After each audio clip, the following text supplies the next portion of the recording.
I'm Jenny Prenosil. I'm here today with Pheasants Forever, and I'm going to show you how to make one of my favorite pheasant recipes, mushroom wine pheasant over rice.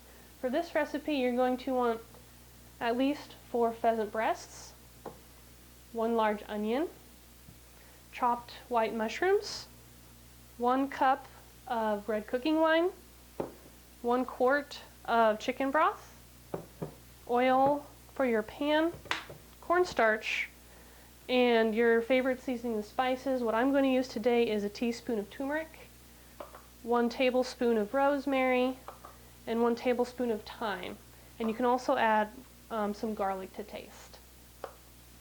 Right before you're getting ready to cut your pheasant and onion, you'll put a little bit of oil in your pan and get that heated up. Then we're going to go and dice up our pheasant. You could leave it whole on breasts, but what I like about dicing up the pheasant is it gives you a good chance to look for any BBs. This is a great recipe to introduce someone who's new to game. It's very palatable to everyone, and the last thing you want to do is turn them away from game meat by biting into a BB.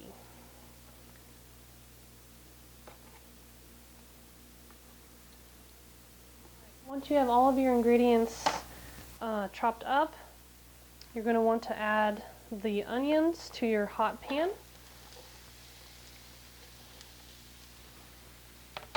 And your pheasant.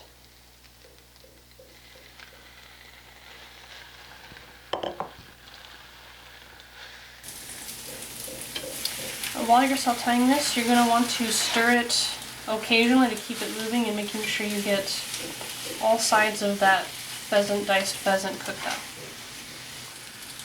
At this stage, you can add a little bit of salt and pepper to taste. Or if you have some preferred chicken seasonings, now is also a good time to add those. Be sure to mix it all in together. For those of you that do a lot of upland game hunting of other species, this recipe also works great with quail, any kind of grouse. You can even maybe try rabbit with this, and it's all going to taste really good.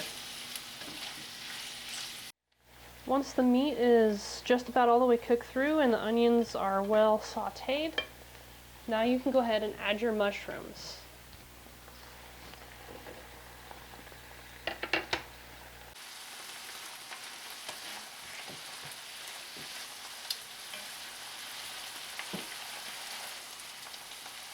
And you want to keep cooking them on medium to medium-high heat until the meat's all the way cooked through and the mushrooms are just about sauteed.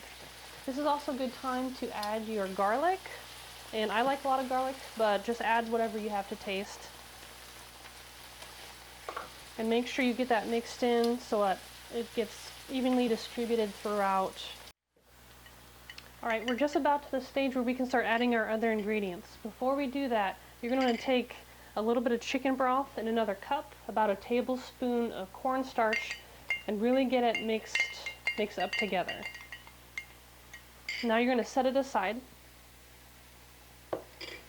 Now here is where we're going to go ahead and add our cup of red cooking wine.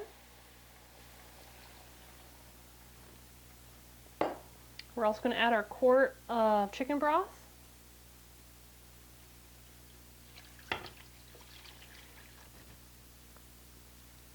And now we're also going to put in our turmeric, our rosemary, and the thyme.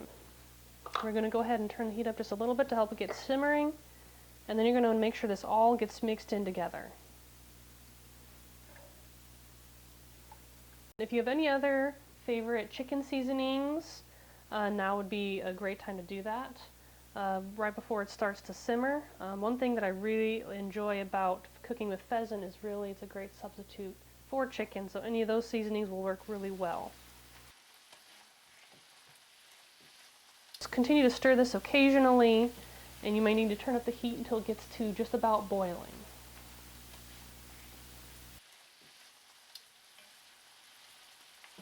Now that we're finally getting to a boil, You're going to want to give your cornstarch a little bit of stir, and then we're going to just slowly add it throughout,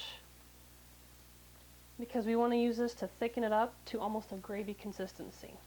You may need to make a little extra cornstarch if it's not to your desired texture. So this is about the consistency that I like to have it at. It's more of a loose gravy. If you like a little bit thicker, a little bit less, that's completely up to you. Also, something to keep in mind throughout this whole cooking process while we're simmering and thickening up is deciding what kind of grain you're going to be using, whether it's a quinoa or a rice. Just plan ahead. Some rices may take 20 to 30 minutes to prepare. Others, like a minute rice, are done much quicker than that. Today I used a 7-grain pre-made mixture that we're going to put this on top of. Serve this with a salad, or feel free to add your favorite side of vegetables, carrots, green beans, or you could also go with a toasted baguette.